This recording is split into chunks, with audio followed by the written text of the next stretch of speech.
नेवासा तालुक्यात तिरट जुगारावर पोलिसांचा छापा, 3 जणांना अटक, रुपये रोख रक्कम जप्त। नेवासा पोलीस ठाणे हद्दीतील प्रवरा संगम शिवारात एका पत्र्याच्या शेडमध्ये तिरट नावाचा जुगार खेळताना 3 जणांना रंगेहाथ पकडण्यात आले आहे। या कारवाईत एकूण 6,000 रुपये रोख रक्कम आणि जुगाराचे साहित्य जप्त करण्यात आले असून आरोपींवर महाराष्ट्र जुगारबंदी कायदा कलम 12 अंतर्गत गुन्हा दाखल करण्यात आला आहे।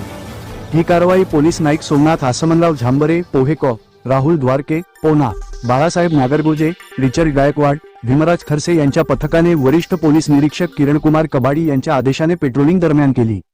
गुप्त माहितीच्या आधारे पोलीस पथकाने 50 छापा टाकला असता खालील तिघांना तिरट नावाचा जुगार खेळताना आढळून आले।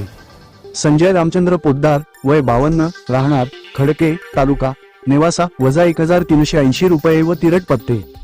ज्ञानेश्वर पोपट अवताडे, वय 25, राहणार बाबुळखेडा, तालुका नेवासा, वजा 1170 रुपये व तिरट पत्ते। सीताराम शंकर मस्के, वय 60, राहणार संक्रापूर, राहुरी, सध्या मंगळापूर, नेवासा, वजा 3450 रुपये व तिरट पत्ते। तिघांजवळ मिळून एकूण 6,000 रुपये रोख आणि 43 तिरट पत्ते जप्त करण्यात आले। पंचनामा करून सर्व साहित्य आणि आरोपींना नेवासा पोलीस ठाण्यात दाखल करण्यात आले आहे। या प्रकरणी पोलीस हवालदार सुधाकर रोहिदास दराडे यांच्याकडे तपास सोपविण्यात आला आहे। पुढील तपास सुरू असून अशा अवैध जुगारांवर पोलीस प्रशासनाचे लक्ष आहे, असे पोलीस सूत्रांकडून सांगण्यात आले।